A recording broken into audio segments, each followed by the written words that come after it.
Hello, I'm Don. I'm a professor of the practice at the MIT Sloan School of Management and co-founder of CultureX. I'm delighted to be joined today with by my co-founder, Charlie, for a Culture Champions webinar that we have been looking forward to for literally years.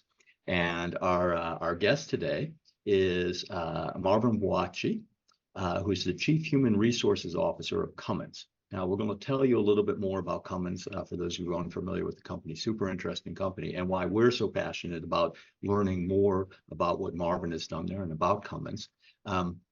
But just to orient you, Marvin, in his role, is basically responsible for all things people, culture, recruitment, learning and development, employee experience. So overseeing, kind of all the interesting elements that influence culture in Cummins. And again, we'll talk a little bit about why we're so excited about Cummins in a bit. And before joining Cummins, the immediate job before he had joining Cummins, Marvin was the chief people and diversity officer at Papa John's, where he led, as he's doing at Cummins, a transformation. And by the end of the story, Papa John's was listed by Forbes as a best employer for diversity. So first off, Marvin, welcome, and thank you so much for joining us. Well, thank you for having me. I'm excited to be here. Terrific. So let me just give folks a little bit of introduction to Cummins. So Charlie, if we could go to the next slide. Terrific. So Cummins is just over 100 years old, industrial company, founded in Columbus, Indiana, and they basically invented the diesel engine, and are, for a century were best known for the diesel engine. Today they've diversified in a couple of dimensions. So the first dimension is now it's not just they're not just in automotive applications. They're in data centers and agriculture and construction, lots of different applications. It's not just diesel engines anymore. It's not just engines in general anymore. There are other components that are related, drivetrain and so forth in automotives. And then the third dimension is really exciting, and that we'll talk about some more, is they've moved beyond diesel. So of course, diesel still is part of their portfolio, to alternative energy sources. So today, very diversified in terms of product, in terms of application, and in terms of energy source. Really big company, top 150 on the Fortune 500, and last year booked sales of over $30 billion. So Charlie, if we could go to the next slide. Truly global workforce, so nearly 75,000 employees spread out all over the world. So the sun never sets on Marvin's empire. There's always someone, I'm sure, calling him, all time zones, all times of day and night. And Cummins also done a really good job of, we'll talk about the cultural side and how well it works for employees, but also from an investor perspective. So if we look at return on invested capital, which is a measure that we often use in finance to kind of gauge how well a company is doing in returning cash on its investment. So it's basically for every dollar you put in, how much return are you providing to investors? And if we compare Cummins over a 1-year period, a 3-year period, or a 5-year period, their return on invested capital is better than their industry peers. So it's not just that the culture is working for employees, the culture is working for investors as well. So with that, I'll turn it over to Charlie to give a little sense of how and why we got so excited about Cummins. Thanks, Don. So we've known that Cummins was a remarkable culture for a while now. A couple of years ago, we did a very large study of about 1.3 million Glassdoor reviews, looking at the 600 or so largest employers in America. And from those 600 or so employers, we took the top 3 percentile of cultures based on both how employees speak about the employee experience, so cultural topics like respect and integrity, and also how employees speak about what we call direct value creation, so things like innovation and agility. And Cummins is in very good company. It was one of these 21 culture champions that we selected. So they've been on our radar for a while. But recently, in preparation for this webinar, Don and I have had the good fortune of looking into this culture more closely. And whenever we research a culture, one of the first things we do is look at what their core values are, their officially espoused values. And in Cummins' case, these are integrity, diversity and inclusion, caring, excellence, and teamwork. So these are great. It's great to aspire to this. However, we have to say, whenever we look at any core value statement, doesn't matter what company it's from, we are a little bit skeptical, because we did a study of nearly 700 of the largest companies in the world, looking at which core values they aspired to, and also how the culture lived in the eyes of employees based on what employees say on the internet. And the punchline is we found zero correlation between whether a company has a core value like diversity and inclusion, integrity, or teamwork, and whether employees actually say it's going well. So we were a little bit skeptical, but then again, we also knew that Cummins had a remarkable culture. So one of the second things we did when we were researching this culture is we looked at how employees speak about Cummins on the internet. So we looked at one of the internet's largest employee review websites, and we took Cummins compared to a benchmark sample of industrial sector companies. And when you do this exercise, it's actually a pretty large sample size. So for this, we're looking at over 2,000 Cummins employees, over 1,000 Dow employees, over 1,300 Emerson employees, basically tens of thousands of employees in the industrial sector over the past year or two. And you can see how employees speak about any topic. So in this case, we're looking at diversity, which is one of Cummins' core values. And the horizontal axis here is the percentage of employees who mention diversity in the free text of their employee review on this large internet platform that does employee reviews. And the vertical axis is when employees mention diversity, what percentage of mentions are favorable.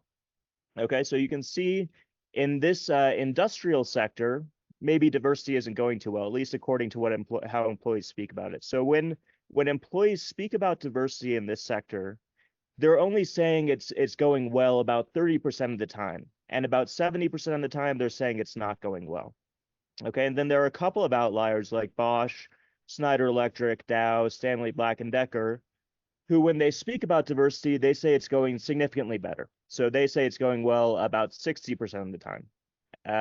And then you have one and only one outlier among outliers, which is Cummins, which looks like it's from another data set entirely. So at Cummins, when employees speak about diversity, they're speaking about it positively more than 80% of the time. And they're also about 3 times as likely to speak about diversity as the sector-wide average. So Cummins, according to employees on the internet, is truly walking the talk when it comes to diversity. And you can see how it's going for some of its other core values. We can look at, we can look at a lot of topics, but let's look at integrity, see how employees speak about that. Do employees say that Cummins is a high integrity company? Yes, they do. So again, across this sector, when employees speak about integrity, they speak about it positively about 20% of the time. So that's maybe another issue, but in any case, Cummins really bucks that trend, and they're about 3 times as likely to speak positively about integrity as the sector-wide average. So it really walks the talk there.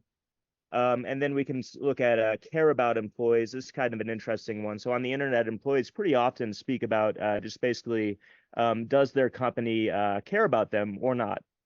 And when they broach this topic, again, in this industry, they're saying their company cares about them about 33% of the time, and they're saying their company does not care about them about 67% of the time. So that's the sector-wide norm. But once again, Cummins completely bucks this trend, and in more than 70% of the cases, when employees speak about this topic, employees at Cummins are saying that Cummins does care about them, and that's caring environment.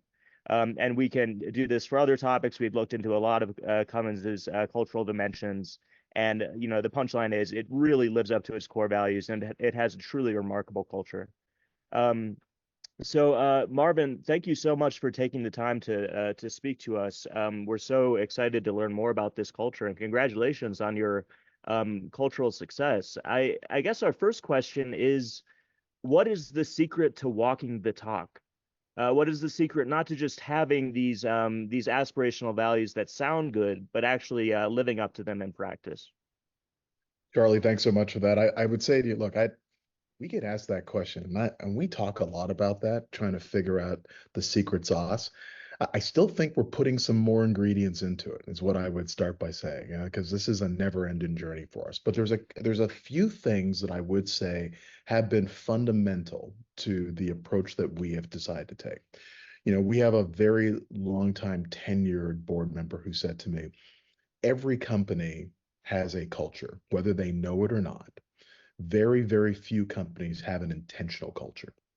And it really made me stop to think about the idea of what you are doing. Are you doing it with intentionality, right? That was the first thing that's fundamental to how we think about our culture, making it intentional. The second thing that's important is how you see culture in relation to your work.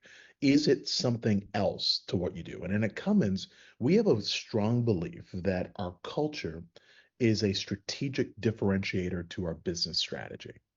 And so just thinking about that for a second, we think very clearly that we have to achieve these goals like many organizations do, but we believe the differentiator is by the way we demonstrate our culture that enables us to do that.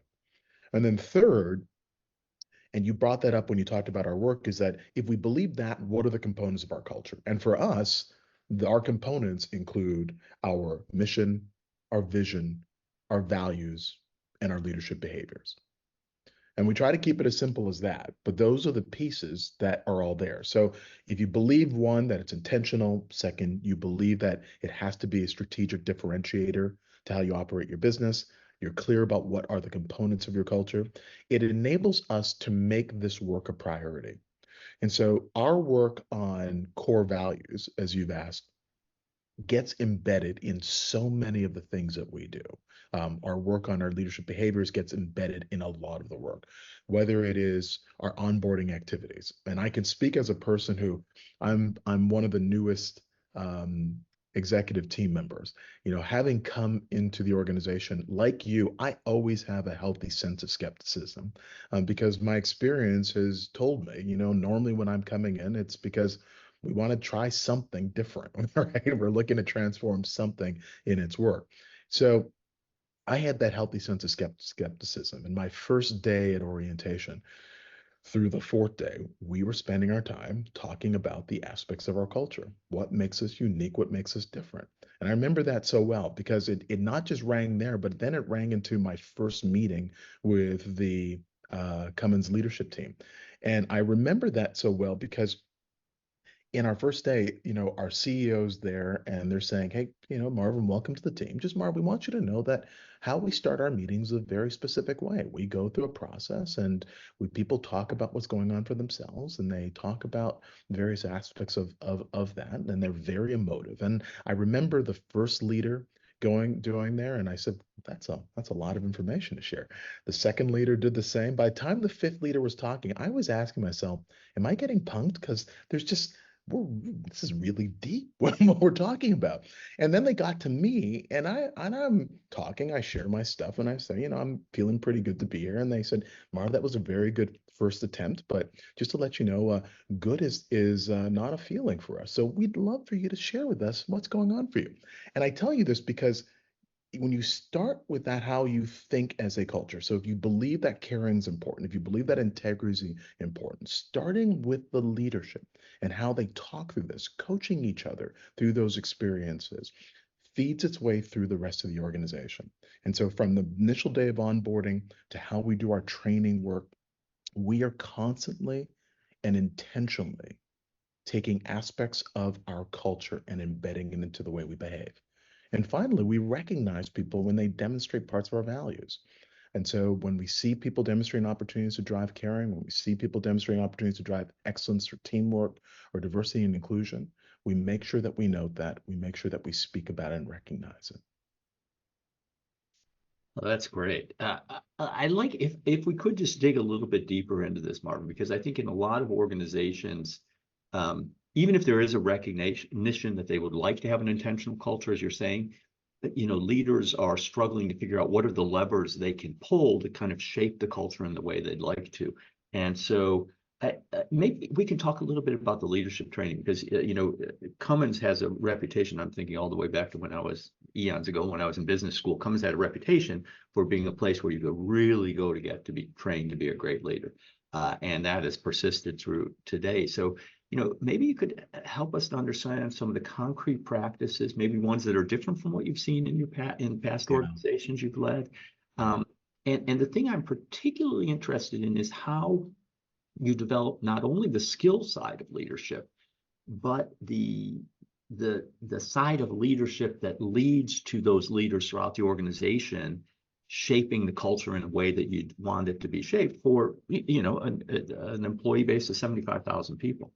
Yes. Yeah, it's a great question. And I'm again speaking as a person who's had a chance to see this in multiple organizations. I've continued to say to people, I believe the work that we are doing here is unique and a differentiator.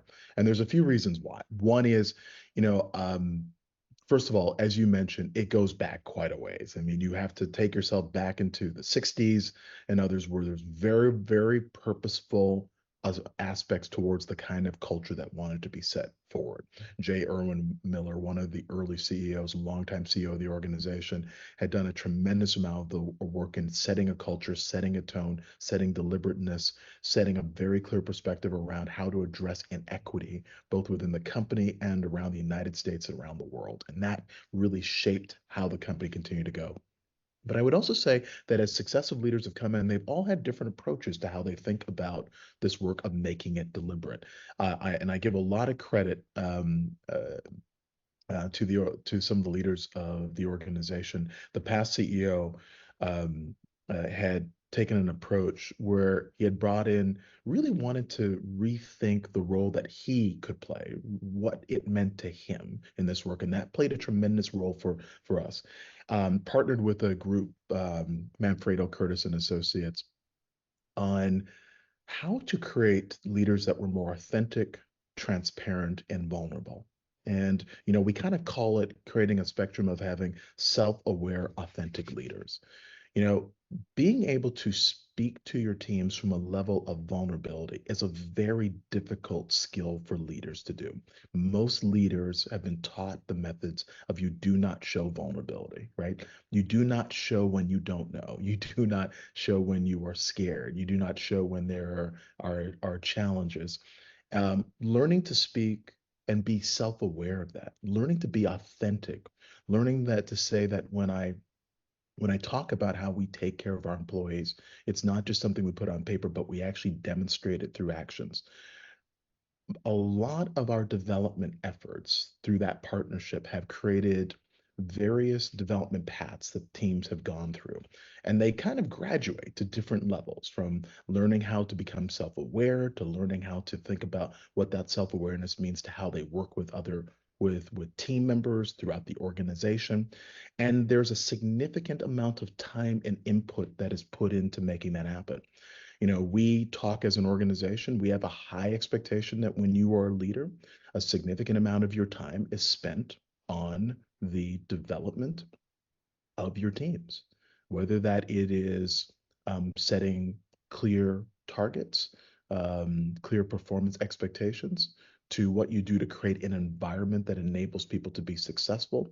There is a significant effort of time. And I remember this because in my past lives, when business changes, yes, many people say that, but as business gets difficult or challenging, the first thing to go is that commitment, right? Because we got to focus on the results.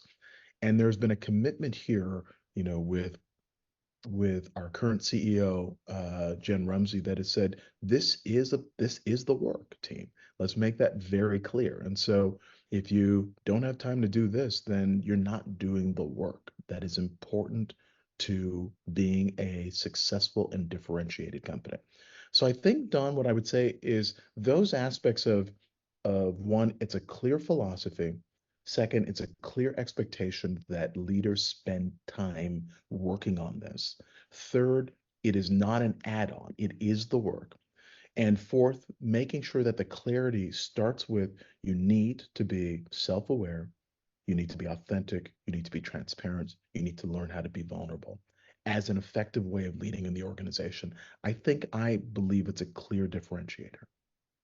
Well, that's great. I love that. And one of the things that's so interesting is it- you're an industrial company. I just say this because I've worked with a lot of industrial companies where when they, what I almost hear you describing is like the, white belt and yellow belt and brown belt, but instead of being applied to TQM and very, kind of engineering focused processes and operational processes, it's around having that same discipline in training for self-awareness and authenticity and transparency, which is really that it's such a neat kind of application of the engineering mindset to, the kind of traditionally viewed as hard skills to these crucial soft skills. Can I just add to that for just a moment? It's such a great analogy that you just put on there because, in a way, I don't know if we purposely came to that, but that is exactly what we think about it. We are essentially a very analytical, very engineering-based company. The majority of our employee population are engineers at various levels of the company, and so talking about these things is not normal. Just to be clear, right? That's not what you go about in your day to day, and you're having to reteach a paradigm and an approach. What's been helpful for us is that we, like many organizations, we created the Cummins operating system. It was a Six Sigma focus. That was tremendous rigor and work that was put in there.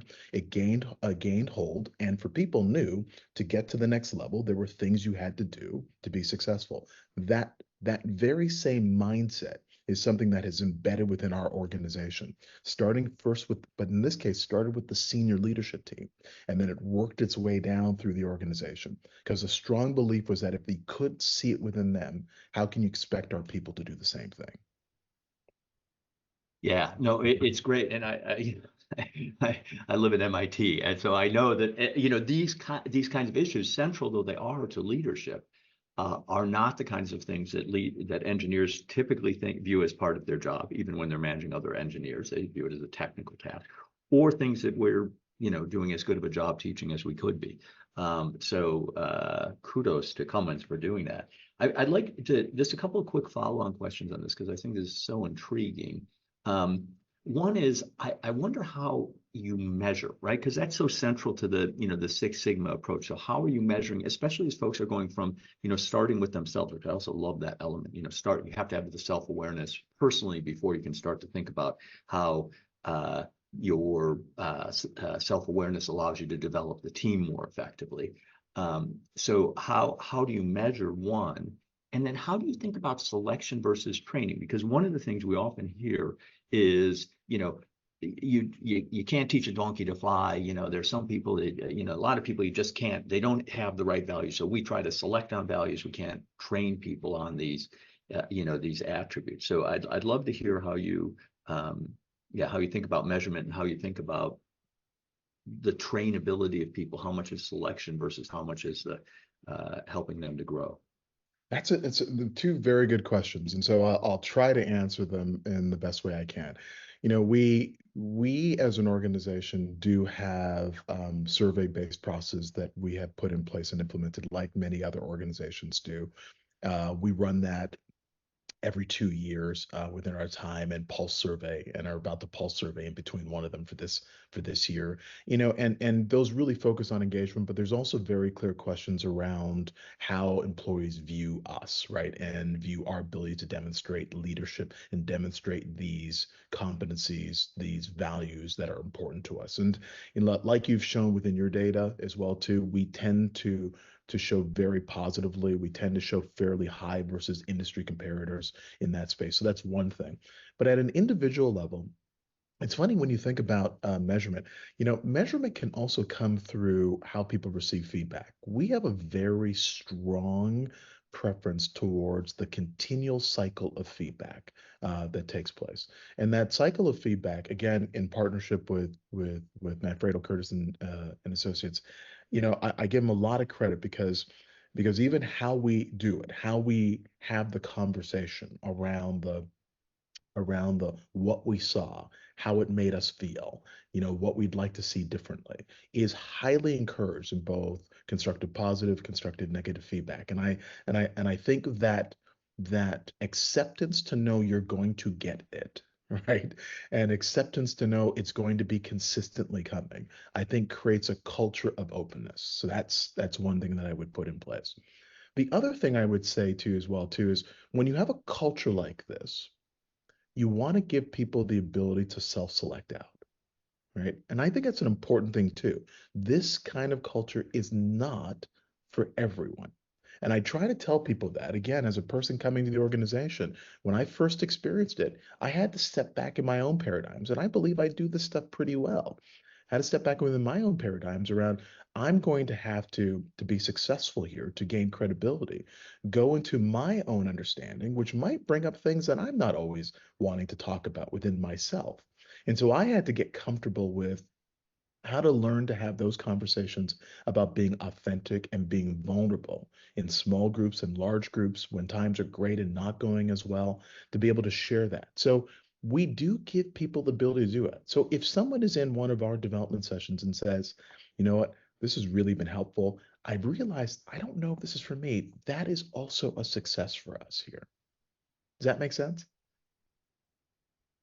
Yeah, perfect sense. And it's so interesting. The last session we had was with Katie Burke, who's the chief, was at that time chief people officer of HubSpot.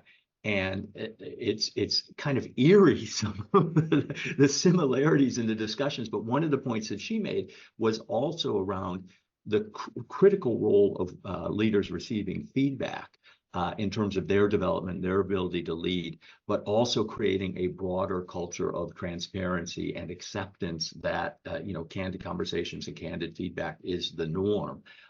So it's just so interesting to, and she talked about the deliberate nature of the culture and so forth.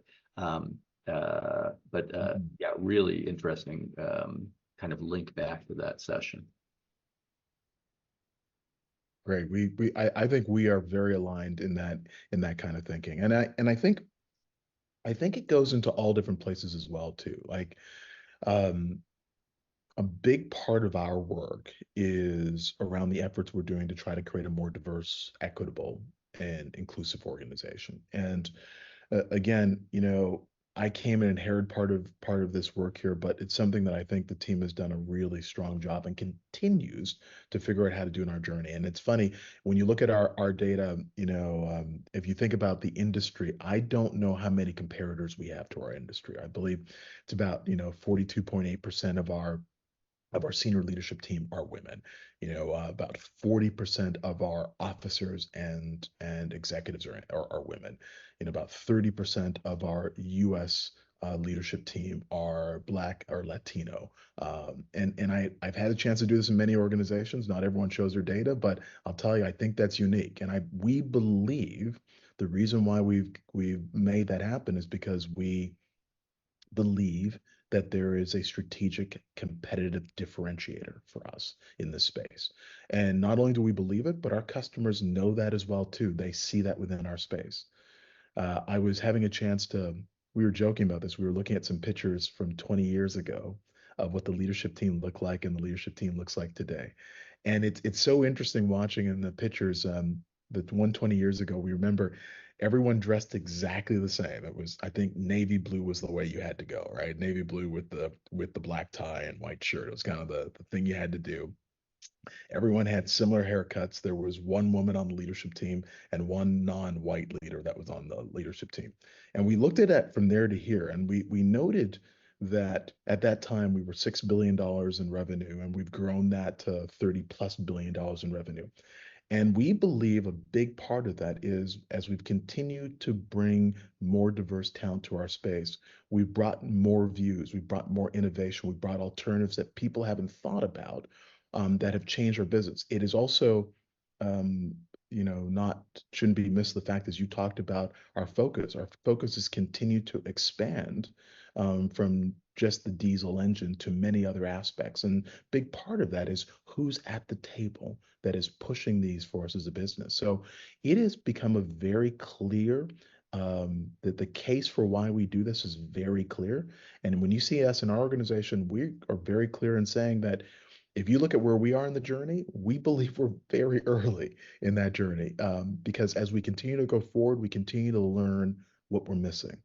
what else we need to be able to do better, how we need to be more and more inclusive within our area in our work to make sure we have equitable solutions for all. Yeah, and it's so, I mean, it's such an important issue in general, but again, coming back to the industry you find yourself in, because in many industries, IT, financial services, engineering writ large, what we always hear is, look, we just can't, we can't move the needle in our industry. It's the applicant pool isn't there. And, one of the things that's so interesting about Cummins is, that can't come in that case. Cummins couldn't be doing what Cummins is doing, right? So one thing that's, I think, so helpful about people getting to know the Cummins story is just to recognize, hey, this is possible, and really, the excuse that, look, in our industry it's just too hard. It doesn't. I think it is both possible, but also, again, this is the thing that I get to do, that I get so much passion about here, is that there are some that do it because it's the right thing to do, which is an important part of our work. And there's some that do it because there's a competitive advantage. We truly believe that this is a competitive differentiator for us. And so when you have that belief, it drives where you put your focus and your priorities on. And we've seen that translate within our results. And so, I think you have to make a decision. Is this a competitive differentiator? And if it is, then there's only one way to go with it, right? Yeah, and it does. And again, you mentioned J. Irwin Miller, but my sense of him was always, he was someone who believed it was the right thing to do, and he firmly believed that if you didn't bring diversity to the workforce and make sure that you harness that diversity, you were losing voices that were going to help you to win in the marketplace as you grew global, as you you diversified your product portfolio. Yeah. Yeah, and the other thing, the answer is exactly right, and it helped us also to become a very strong attractor of great talent and diverse talent. It has been a very big piece. People know it. In fact, it's very clear. Some of the people we talk to, we're about to put up our latest human capital report. We hear candidates tell us, "I read your report, and that's why I decided to come talk to you." Right? I mean, that's significant. That's really significant, that people are making those decisions. We are not shy in saying we want our unfair share of the market of diverse talent, right? Of great talent. And so, that's an important part of the story. We want to attract great talent that want to be part of this type of culture. Like many Midwest-based companies, we are very humble about our bringing. We're very about our upbringing. We're very humble about the work that I do. Again, I have a perspective. I'd love to share this with more people, because I truly believe this is a wonderful and unique story that I think more people would love to hear about. So, Marvin, maybe turning to another aspect of attracting the best talent, can we maybe talk about Cummins' remote work story for a little bit? It seems like nearly half of jobs at Cummins are remote or hybrid. How did you manage some of the challenges other organizations have faced in shifting to remote and hybrid work? What challenges have you encountered in maintaining a strong culture with this kind of workforce? And what have you found works well for maintaining this a strong culture in a hybrid world? Charlie, I think the thing that I would say is I'll start by saying I still don't know if we have that answer. I mean, I like every peer that I talk to in this space here, we continue to evolve in how we look at this work. Here's some things that we've learned. We learned, you know, pre-COVID, if you had a strong culture, it definitely helped you manage through the cycles and the challenges with COVID versus if you did not have a strong, purposeful culture. But even with that, that took you so far, right? Within the work you did.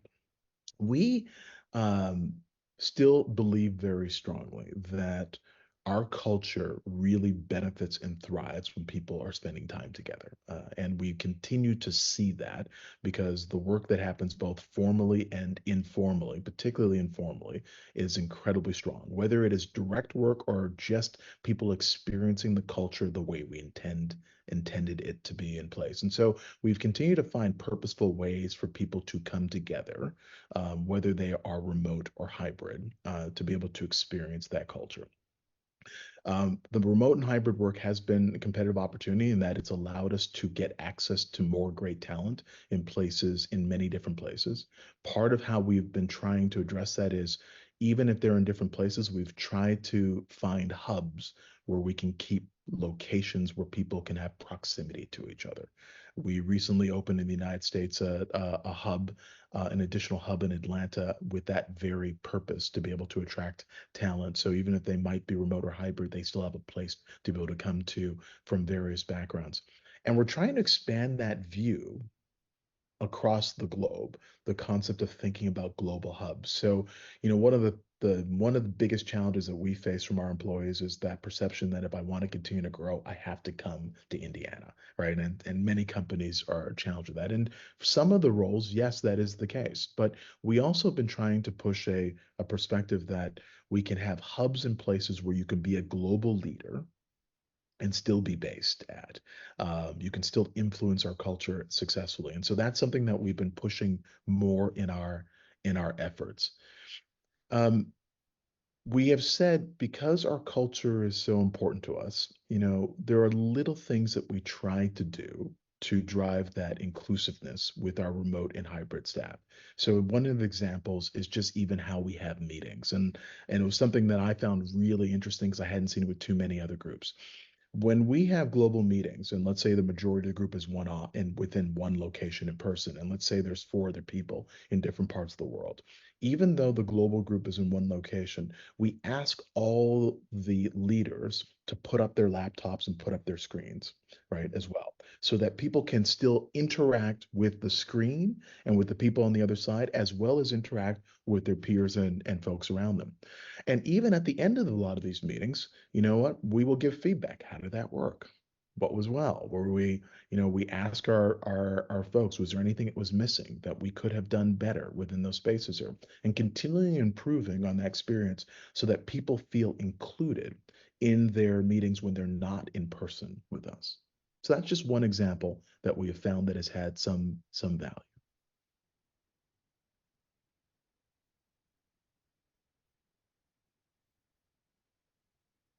Great. So I feel like we're hogging Marvin, which is unfair to our guests. So why don't we open it up and roundtable members, maybe you could raise your hand and then we'll select you. You can ask Marvin whatever you'd like to ask Marvin.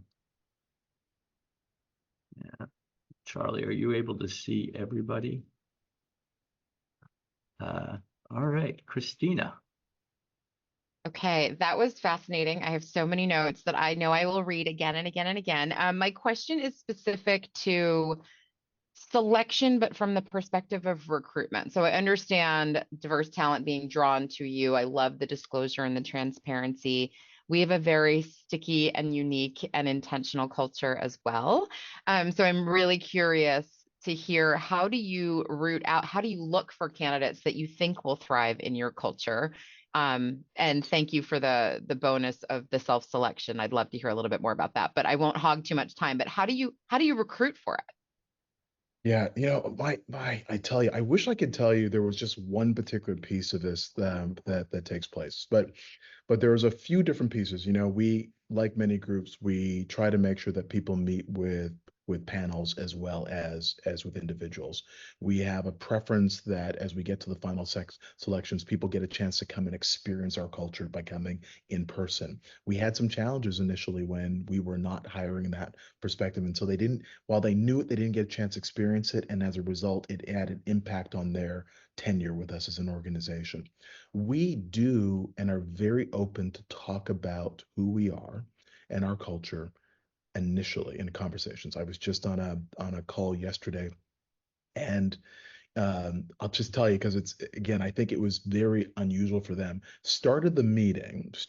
I said, let me start by telling you a bit about myself, and you're going to hear this from all of us. Told them about my life story, a bit about my life story at the beginning of the conversation, and I could see the person saying, well, that's a lot of information right, to be able to share. But the very purposeful attempt in doing that is that all of us have been working on our purpose, have been working on our life stories, and have been learning how to speak with that with vulnerability and with authenticity. And so we are doing that as a way to also signal what's important to us in our organization. And so people that see that initially get a sense of saying, is that something that resonates with me? Is that also consistent with the kind of purpose and values that are important to me? And if so, I'm willing to talk more, right? And talk further about that. I have found that piece to be one of the biggest benefits I've seen in our organization. And again, having done this in a number of organizations here, talking and addressing who you are, both as an individual and then as an organization at the beginning, has allowed people to decide whether they want, this is the kind of culture they want to be part of with us. So I know that's a high level answer, but again, if I give one small differentiator, that has been the biggest opportunity. Love it. Thank you so much, Marvin. Thank you.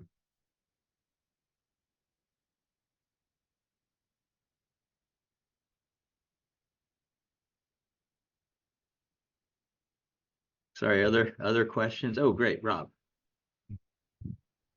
Marvin, I was wondering when you talk about that leadership model of showing the vulnerability and tying that in with caring, and how, as a global company, do you find the expression of that might be different in Europe or Asia, where the culture, the larger social context you're operating in, has very different views of interpersonal relations and how someone might show up? How does you blend that unique Cummins culture and leadership style into these different countries where you're operating? Yeah, it's a great question, and it's one where, as we think about what it means to be inclusive as an organization, it's one that we're continuing to update our thinking and ideas around. Cultures have different ways of what they express, how they express it. The piece that I will tell you is the one value that has continued to be consistent. Well, first of all, a couple of them, but they continue to be consistent. No matter where we're at, the concept of integrity tends to stand no matter where we are from a culture perspective. And the concept of caring for yourself and for those around you, no matter what culture we have, tends to be consistent within there. Third is the value that we believe we win together through teamwork versus we win on our own. We made decisions, and even within our own business practices, where we changed our reward structure that instead of incentivizing each individual business, which was leading to results where the businesses were competing against each other, and we were seeing, funny math with how that was coming together, to changing that all to, as a company, we will win together and we will tie our incentives together so it benefits you no matter where you are, to make sure that you and your other business units and other functions are successful, has proven to be a method that has resonated globally within the organization. So I'm very big on understanding what differentiates us, but there are common cores, and getting consistent with those common cores. And when you have that common core, do not change it. So I'm going to add just one more piece to the puzzle here, because the other thing that I find and something that I'm working on is that even though you've heard me talk a lot about the strong culture we have, when we announced our goal towards Destination Zero, Rob, it was going to mean that some of the things in our culture may not help us get there. And that was a tough reflection to go through, because as I've been mentioning, there's a number of pieces that we believe are core. And so we've been going through an exercise where we have been saying, okay, the things that are core that we know are consistent, like the ones I mentioned before, our goal there is to keep and enhance those things, right? So we're not changing, keep and enhance those. But there's probably one, two, or three things within our culture that if we do not make a dramatic change to, we're not going to meet our strategic goals as an organization. And so just recently, we just announced that to our 70,000 plus employees.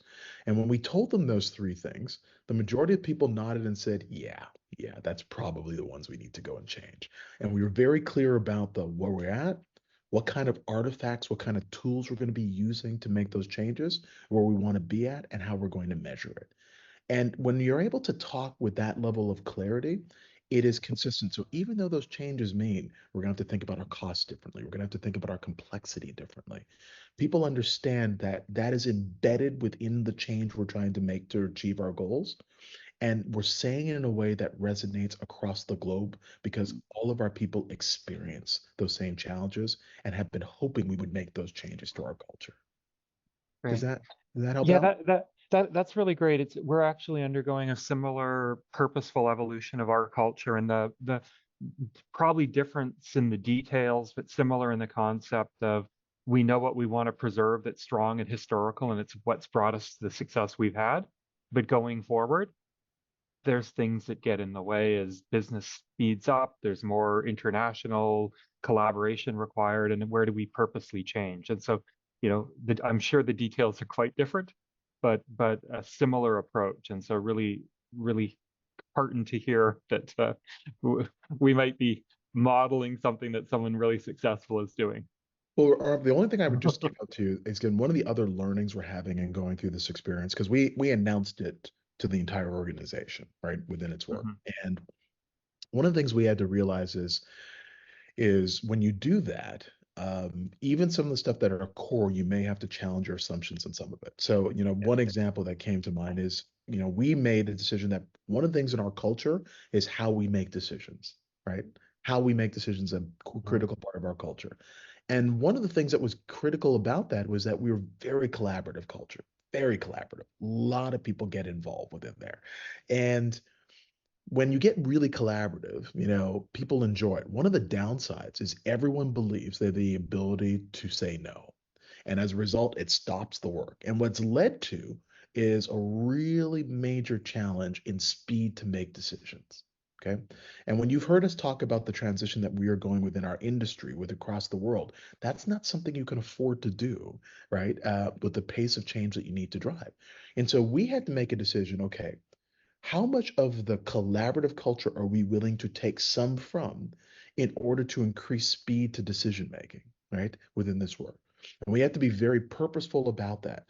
And then once we decided that, we actually put a new model that we started testing. And we didn't test with everyone else. We tested it with the leadership team first. All right, we're gonna do this and actually try it with ourselves. And you know what we learned? We weren't that great at it, just at the leadership team. So we've been reworking to make that the behavior before we then take it to the rest of the organization. But it meant one of the key parts of our fundamental culture, we had to dial back a bit purposely to make the change.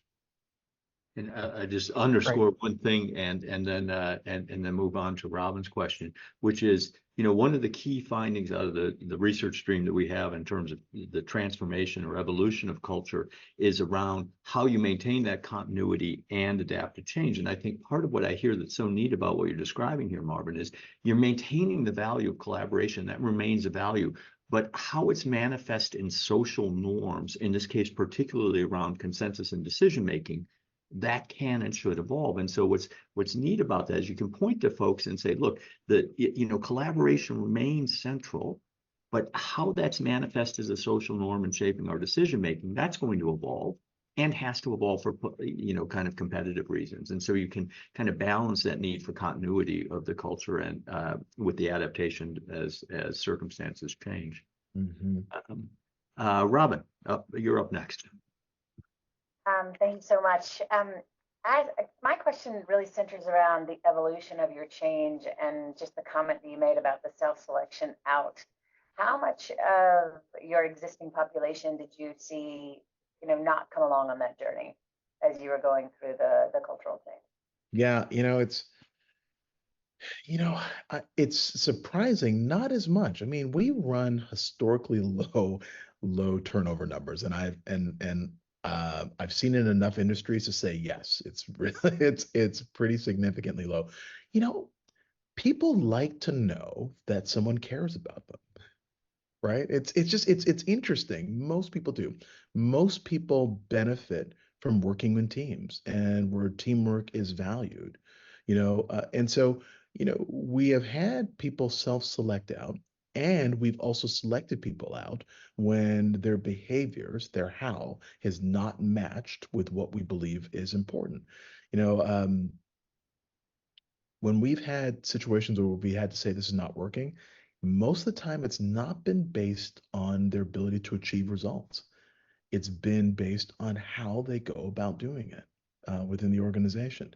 And so we make that very clear. And in fact, one of the things that I continue to say, sometimes we do it so much more that I say, we have to also bring back some of it to also make sure we're also clear on there's an accountability perspective to also achieve results as well. So learning how to manage through that balance has been something we're continuing to improve on as an organization. And we've gone through different flows of that as a group.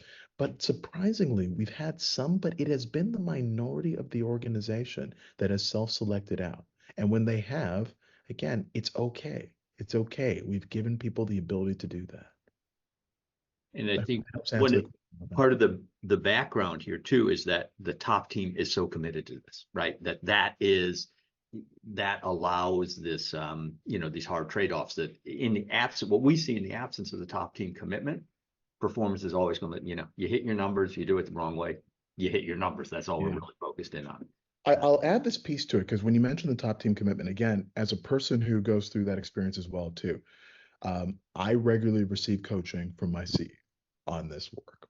My CEO regularly receives coaching on feedback from me. It is a constant process that we are continually working on, and that's what we embed. And so it can feel very different when you are talking with emotion, right, about how you felt during that experience, what you would like to see and experience there. We've been talking through how we continue to increase the frequency of that feedback. And so, when we have had people self-select out, it's because that experience has not been congruent with what they want to do.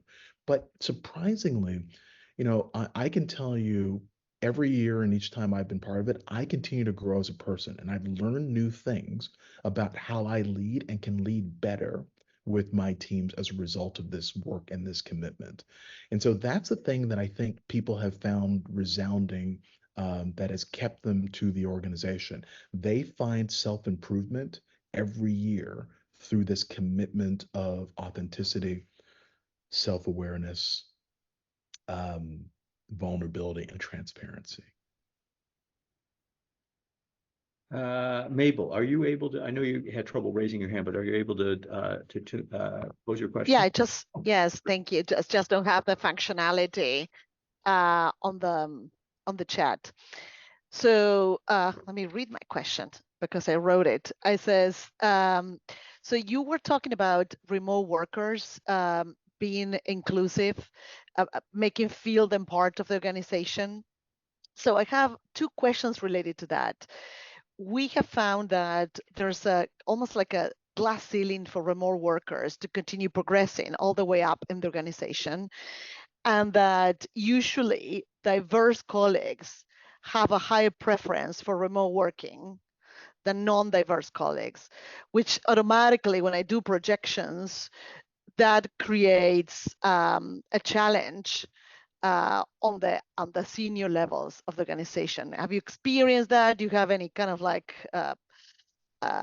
words of wisdom on that front? Yeah, it's a great question, and Mabel, I tell you, we have we've experienced some of those challenges, and we've talked to outside experts around this as well to normalize what that experience can be. And this is the thing that we've continued to see is when culture is part of your strategic purpose, right? You have to understand certain things that you do, how you experience it, the nonverbals that you experience within them tend to have a better benefit when people spend time together, right? So even with those that are hybrid and remote, we have minimum expectations of time that they will spend together in the organization.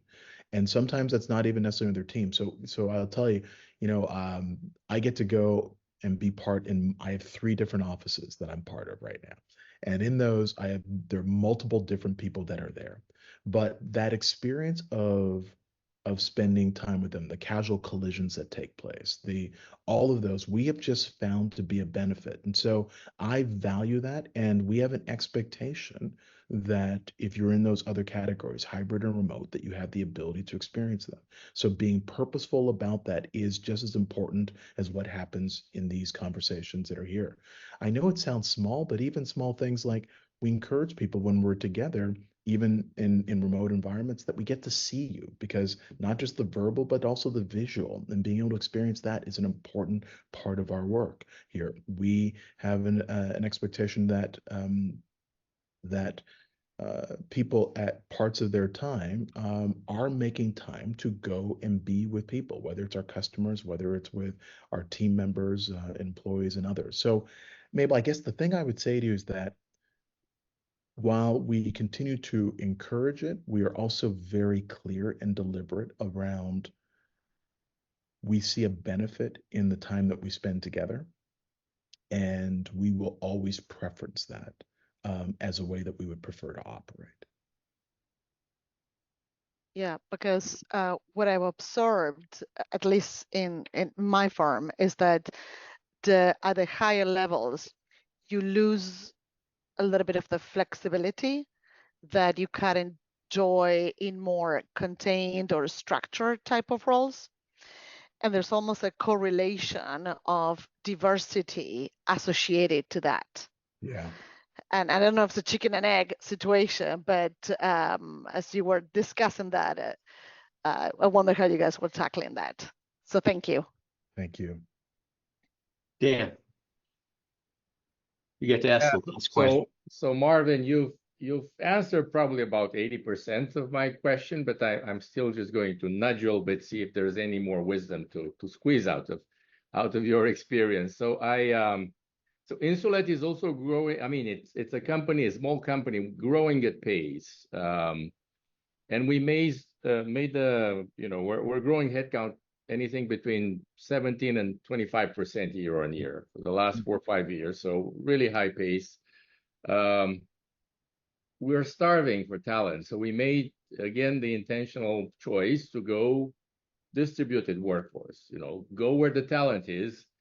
Don't just build around our small network of offices. So we went into that remote hybrid space, and we're kind of doing something similar what you've been doing with these hubs and kind of getting people together, building community, embedding the culture. So it was great to hear what you're doing there in order to create this sense of community and the interaction between people. I just want to build on that and ask an additional question. Any other wisdom, do's and don'ts as you manage an organization which is so distributed and you try to keep it connected and engage and inspired? Yeah, it's a great question. I think, a couple other just additions. One of the things that we found when you talked about this year, and again, we have a primarily hybrid, well, almost 50% hybrid and remote for our office and exempt workforce. That's not the same as we think about our plants and technicians and other things like that. But so much of the experience that people talk about was really based on the relationship they had with their leader and with their manager. And so we can track, and some of our groups, including our technical group, is doing a great job on this here, is they look at little things like how many one-on-ones are you having with your team member? And you can use things like Viva Insights to be able to see that.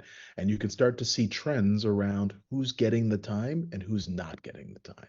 You can then start to look at that and understand, and we actually turned some of that data into a algorithm that told us about the probability that that person would be high risk. And surprisingly, little things like that show that person is more likely to leave the organization with that plus a few other indicators. So you can understand and start looking at those indicators, starting with the relationship and the time that's spent together. And in that time that's spent together, you can then get even deeper.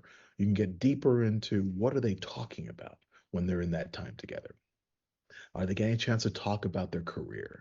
Are they getting a chance to talk about what's working well? Are they getting a chance to talk about what barriers are in place that they need help with? Are they getting feedback around how they can continue to improve, whether in their career or the work that they're doing? So you can continue to drive down just from those insights that you start off with. We find that if you can address that, that tends to be a significant benefit for our people, whether they are in person, hybrid, or remote. Just that one thing is a huge differentiator for us. Thank you so much, Marvin. I knew that I'm going to be able to squeeze something more out of your experience. Thank you. Well squeezed, Dan.